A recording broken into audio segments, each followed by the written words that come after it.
एक जवान लड़की अपनी माँ और बॉयफ्रेंड के साथ समुद्र की सैर पर निकलती है, लेकिन पानी के बीचों बीच कुछ खौफनाक राज छुपे होते हैं। आरामदायक सफर धीरे धीरे एक डरावनी जंग में बदल जाता है और हर लहर के साथ झूठ, धोखा और खतरा बढ़ता जाता है। फिल्म शुरू होती है रोज नाम की लड़की से, जिसका चेहरा बुरी तरह जख्मी होता है, जैसे उसका एक्सीडेंट हुआ हो और कोई उससे पूछताछ कर रहा होता है। फिर कहानी कुछ हफ्ते पहले अतीत में चली जाती है। शाम का वक्त होता है और अल्मा काम से वापस लौटती है और किचन में काम कर रही होती है। रोज पीछे से आती है और अपनी माँ को पकड़कर हैप्पी बर्थडे कहती है। अल्मा अपनी बेटी को बैग पैक करने को कहती है, क्योंकि वो लोग अल्मा के बॉयफ्रेंड के साथ ट्रिप पर जा रहे होते हैं। रोज का बिल्कुल दिल नहीं होता, पर अपनी माँ के इसरार करने पर वो मान जाती है। फिर वो गाड़ी की चाबी उठाकर अपने रेस्टोरेंट की नाइट ड्यूटी करने चली जाती है। अगली सुबह होती है और वो ड्यूटी करके वापस आती है। अल्मा बैग लेकर गाड़ी में बैठ जाती है। रोज अल्मा से उसके बॉयफ्रेंड के बारे में पूछती है और वो बताती है कि उन्हें मिले हुए ज्यादा समय नहीं गुजरा, लेकिन वो मानती है कि वह एक अच्छा इंसान है। और रोज हैरान होती है कि वो इतने कम समय में उस पर इतना विश्वास कैसे कर सकती है। रोज और अल्मा मंजिल तक पहुंच जाते हैं, जो कि एक शिप डॉक है। वहां अल्मा अपने बॉयफ्रेंड डेरेक से मिलती है और वह उसे अपने सफर का मैप दिखाता है। ये रूट बरमूडा के पास से गुजरता है और वो लोग मंगलवार को वापस पहुंचेंगे। रोज गाड़ी से कुछ दूर पेड़ के पास सिगरेट पी रही होती है। तब उसे अपनी माँ दिखाई देती है, जो लगेज निकाल रही होती है, और एक आदमी उसके पास आता है। रोज चलते वक्त अपनी माँ से उस आदमी के बारे में पूछती है और अल्मा बताती है कि वो उससे सिर्फ यह पूछ रहा था कि वो कहाँ जा रहे हैं। आखिर रोज डेरेक से मिलती है और वो उसे बताता है कि यह एक सेकंड हैंड बोट है और उसने इसे सफर के लिए खरीदा है। अब वो बोट पर अल्मा का बर्थडे सेलिब्रेट करते हैं। डेरेक अल्मा को एक शर्ट और रोज को एक चाकू देता है। रोज उससे उसकी नौकरी के बारे में पूछताछ करती है और वह बताता है कि पहले वह पुलिस में था और अब प्राइवेट सिक्योरिटी कंसल्टेंट है। उसके बाद डेरेक रोज को बोट चलाना सिखाता है और अल्मा उनकी तस्वीरें लेती है, लेकिन अचानक रेलिंग से टकराने पर वे पानी में गिर जाते हैं। डेरेक रोज को कंबल और फर्स्ट एड किट लाने के लिए भेजता है। वहाँ रोज की नजर राइफल्स और गन्स पर पड़ती है, जिसे देखकर वह थोड़ा चौंक जाती है, लेकिन फिर सिर्फ कंबल और फर्स्ट एड किट लेकर बाहर आ जाती है। डेरेक ने अल्मा को पानी से बाहर निकाल लिया होता है और रोज अल्मा को कंबल करवाती है। फिर वे देखते हैं कि मौसम खराब हो रहा है और नीचे केबिन में चले जाते हैं। अल्मा ने पहले कभी बोट का सफर नहीं किया होता, तो वह वापस घर जाने की जिद करती है, पर डेरेक उसे तसल्ली देता है कि कल तक सब ठीक हो जाएगा। अगली सुबह रोज ऊपर आती है और देखती है कि मौसम वाकई ठीक हो गया है और उसकी माँ आराम से शराब पी रही होती है। वह अपनी माँ से कहती है कि उसे वापस जाना है, पर अल्मा कहती है कि यह बहुत हसीन जगह है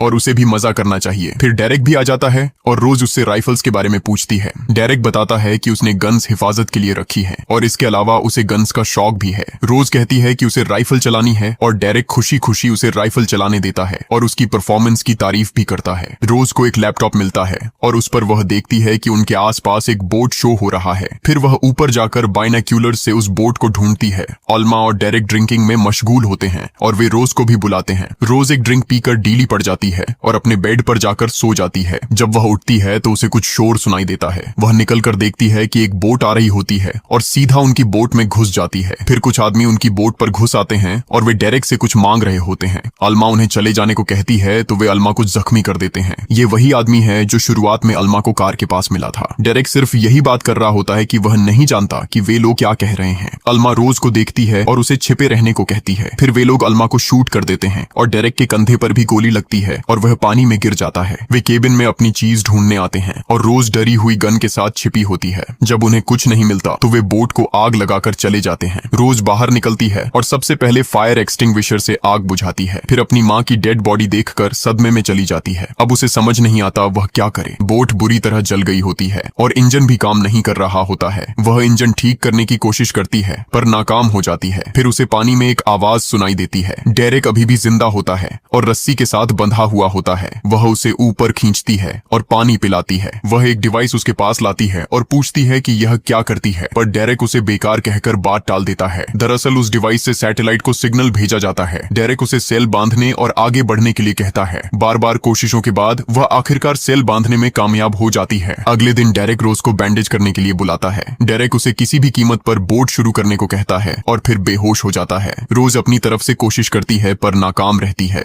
उसकी नजर कुछ तस्वीरों पर पड़ती है। इन तस्वीरों में डेरेक उन्हीं आदमियों के साथ होता है जिन्होंने उस दिन बोट पर अटैक किया था। इसका मतलब था कि डेरेक उनसे झूठ बोल रहा था। रोज चुपके से जाकर डेरेक के हाथ बोट से बांध देती है और उसकी सेफ्टी नाइफ भी ले लेती है, लेकिन कुछ देर बाद डेरेक अपनी जगह से गायब होता है और नीचे केबिन में पहुंच जाता है। रोज उससे उन आदमियों के बारे में पूछती है और वह कहता है कि वे राक्षस हैं और जितना कम जाने उतना बेहतर है। डेरेक इंजन ठीक करने की कोशिश करता है और उसे बातों में उलझाए रखता है। इंजन ठीक नहीं होता और अब उनका आखिरी सहारा था सी ब्रीज और एक छोटी सी सेल। वे 2 दिन से पानी में सेल कर रहे होते हैं और तीसरे दिन रोज की नजर एक आइलैंड पर पड़ती है और डेरेक से बिना पूछे वह आइलैंड की तरफ बोट घुमा देती है। अब एक सेल के साथ वे लोग किनारे पर नहीं पहुंच सकते थे तो डेरेक राफ्ट इस्तेमाल करने को कहता है। वे दोनों राफ्ट में बैठ जाते हैं और डेरेक उसे चप्पू चलाने को कहता है क्योंकि उसका एक हाथ गोली की वजह से बेकार हो गया होता है। रोज तेजी से चप्पू चलाना शुरू कर देती है लेकिन उसका एक चप्पू पानी में चला जाता है। उसे पकड़ने के चक्कर में वह पानी में गिर जाती है। डेरेक तुरंत पानी में कूदा है और जैसे तैसे करके रोज को किनारे तक खींच कर ले जाता है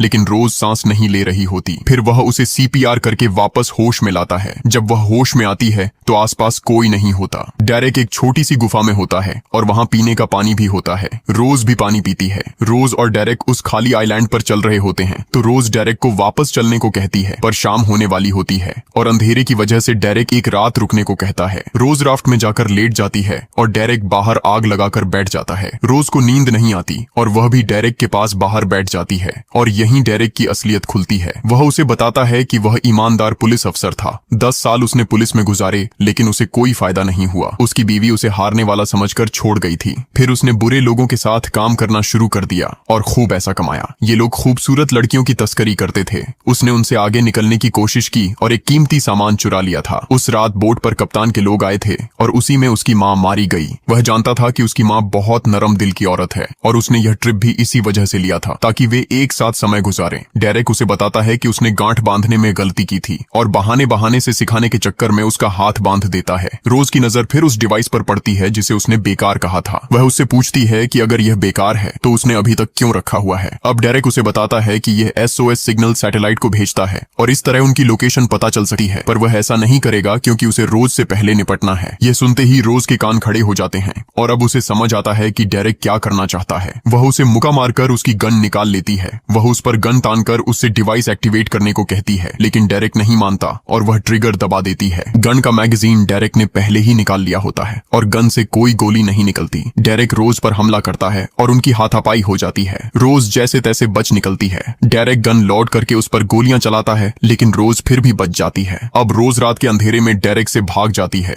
और अपनी रस्सी खोलकर एक जगह छिप जाती है। सुबह होते ही वह प्लान करती है कि वह राफ्ट किनारे से लेकर बोट पर चली जाएगी लेकिन डेरेक ने उसका पीछा अभी तक नहीं छोड़ा होता। वह जैसे ही नीचे उतरती है और राफ्ट को देखने जाती है तो डेरेक उस पर फायरिंग कर देता है। वह फिर भी नहीं रुकती और पानी में भागते हुए राफ्ट की तरफ बढ़ती है। उतने में डेरेक पेड़ से गिर जाता है। रोज उसकी तरफ ये देखने के लिए बढ़ती है कि वह जिंदा है या मर गया तो डेरेक अचानक उठकर उसे चाकू से मारना शुरू कर देता है और एक चाकू उसे लग भी जाता है। फिर रोज एक पत्थर उठाकर उसके सिर पर मारती है और उसके बैग से वह डिवाइस उठाती है लेकिन उसे डिवाइस एक्टिवेट करना नहीं आता। वह रोज से कहता है कि वह उसके बिना डिवाइस एक्टिवेट भी नहीं कर सकती। रोज उसे छोड़कर वापस बोट पर चली जाती है और अपने जख्मों की मरहम पट्टी करके सो जाती है। अगली सुबह वह उठकर देखती है कि बोट में सारा पानी भर गया है और वह डूब रही है। कुछ जरूरी सामान उठाकर वह राफ्ट में शिफ्ट हो जाती है। वह अपनी माँ की बॉडी भी खींचकर राफ्ट में रखने लगती है लेकिन वह बॉडी पानी में गिर जाती है। फिर रोज अपनी माँ को अंतिम अलविदा कहकर पानी में डूबा देती है और जोर से रोना शुरू कर देती है। अब उस राफ्ट में 2 दिन तक वह तैरती रहती है और उसे पता नहीं होता कि उसे क्या करना है। तीसरे दिन उसकी नजर एक बोट पर पड़ती है।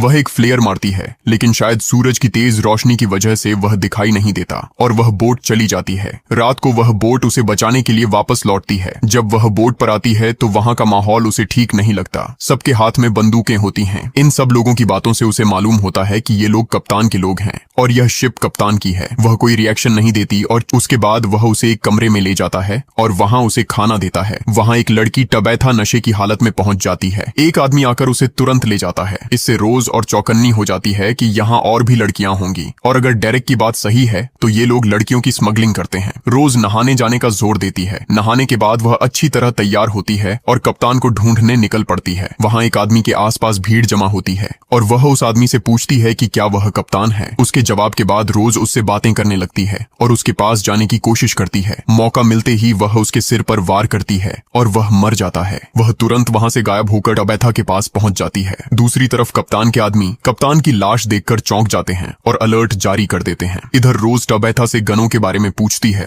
और वह बताती है कि गनें इंजन रूम में होती हैं और वह यह भी बताती है कि यहाँ और भी लड़कियों को ड्रग देकर रखा हुआ है और कोई भी तुम्हारी मदद नहीं कर सकता। फिर रोज इंजन रूम में जाती है और एक गन उठा लेती है। पीछे से कप्तान का आदमी आ जाता है और रोज उसे मार देती है। फिर वह लड़कियों को छुड़ाने के मिशन पर निकल जाती है और रास्ते में जो भी आता है सबको खत्म कर देती है। एक औरत भी होती है जिससे उसकी लड़ाई होती है, लेकिन वह आखिर में उसे भी मार देती है। रोज का आमना सामना कप्तान के सबसे ताकतवर आदमी से होता है, जो उसे गले से उठाकर मार रहा होता है। रोज उसे चालाकी से चकमा देकर मार देती है। अब रोज एक कमरे में पहुंचती है जहां बहुत सारी लड़कियां कैद होती हैं, लेकिन उन्हें आजाद करने से पहले कप्तान के क्रू का आखिरी आदमी उस पर गन तान देता है। माहौल बहुत तनावपूर्ण हो जाता है, लेकिन तभी टबैथा पीछे से आती है और उसके सिर पर सिलेंडर मार देती है। रोज उससे गन छीनती है और उसे शूट कर देती है। फिर रोज रेडियो रूम में जाती है और मदद का सिग्नल भेजने के लिए निकलती है, पर वहां उसका सामना डेरेक से होता है। उसे देखकर वह हैरान रह जाती है कि वह कैसे जिंदा है। उसने तो आइलैंड पर उसे मार दिया था। डेरेक बताता है कि उसने आइलैंड से निकलने के लिए उस डिवाइस का इस्तेमाल किया